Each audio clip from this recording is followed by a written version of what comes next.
اللہ کے نبی غار میں بیٹھے ہوئے ہیں، حضرت جبریل علیہ السلام آپ کے پاس آتے ہیں، کہتے ہیں اللہ کے نبی علیہ الصلاۃ والسلام هذه خدیجہ، یہ آپ کی بیوی خدیجہ آ رہی ہے، معها اناء فیہ ادام او طعام، ان کے پاس ایک برتن ہے، اس میں یا سالن ہے یا کھانا ہے۔ جب خدیجہ آپ کے پاس آ جائے فاقرئها السلام منی ومن ربها، تو خدیجہ جب آئیں تو خدیجہ سے کہنا ہے خدیجہ فرشتوں کا سردار جبریل تمہیں سلام کہتا ہے اور کہتا ہے رب تعالی نے تجھے سلام بھیجا ہے۔ وبشرها ببیت فی الجنہ، اور خدیجہ کو جنت میں ایک گھر کی خوشخبری دینا، لا نصب فیہ ولا صخب، جس گھر میں کوئی خدیجہ کو تھکاوٹ نہیں ہوگی، نہ کوئی شور و غل سنایا جائے گا۔ شاید یہ حدیث میرے اور آپ کے لیے کوئی معنی نہیں رکھتی، لیکن یہ وہ ہستیاں تھیں کہ جن کو ہماری خواتین کے لیے رول ماڈل ہونا چاہیے تھا۔ ہماری بیویوں کو، بہنوں کو، بیٹیوں کو، طالبات کو ان کی سیرت پڑھنی چاہیے تھی، ان کی تہذیب اپنانی چاہیے تھی۔ پھر وہ ایمان بھی آ جاتا کہ اللہ کے سامنے اگر دامن اٹھایا جاتا تو اللہ آسمان کے دہانوں کو رحمت کی بارش سے کھول دیتا۔ ہمارے سامنے قرآن کریم موجود ہے،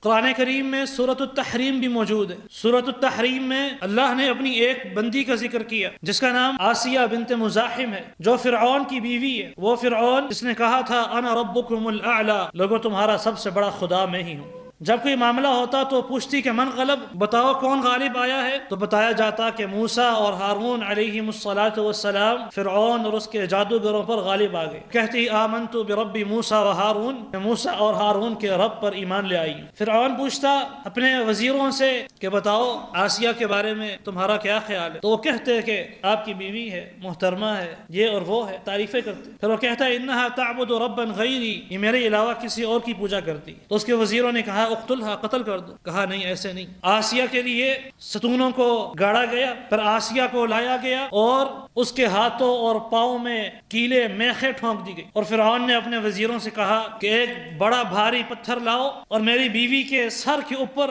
رکھ دو، اگر یہ ایمان لے آئے میرے اوپر اور موسیٰ کے دین کو چھوڑ دے تو اس کو عزت و اکرام کے ساتھ واپس لے آنا، اور اگر یہ موسیٰ کے دین پر قائم رہے تو پتھر اس کے سر پہ گرا دینا۔ بعض روایات میں یہاں تک بھی آتا ہے کہ فرعون نے اپنی ہی اولاد کو، آسیہ کی اولاد کو آسیہ کے سامنے ذبح کر دیا تھا۔ جب اس نے وہ عذاب دیکھا تو اس نے اپنے رب سے ایک دعا کی، اس دعا کو اللہ نے سورۃ التحریم میں ذکر کیا۔ اس نے کہا رب ابن لی عندک بیتا فی الجنہ، اے میرے رب اپنے پاس، اپنے پڑوس میں میرے لیے ایک گھر تیار کر دیں۔ آپ دعا پر ذرا توجہ کرے، صرف جنت میں گھر نہیں مانگا بلکہ پہلے اپنے رب کا پڑوس مانگا، رب ابن لی عندک، اے اللہ اپنے پاس، اپنے پڑوس میں، بیتا فی الجنہ، مجھے ایک گھر دے دے، ونجنی من فرعون وعملہ، اور مجھے فرعون اور اس کے مظالم سے نجات دے دے، ونجنی من القوم الظالمین، اور اس ظالم قوم سے مجھے چھٹکارا دے دے۔ اللہ رب العالمین نے آسمان کے پردوں کو ہٹا کر آسیہ بنت مزاحم کو دنیا کے اندر جنت کا اس کا گھر دکھا دیا۔ اس نے جب اپنا گھر دیکھا تو مسکرا اٹھی۔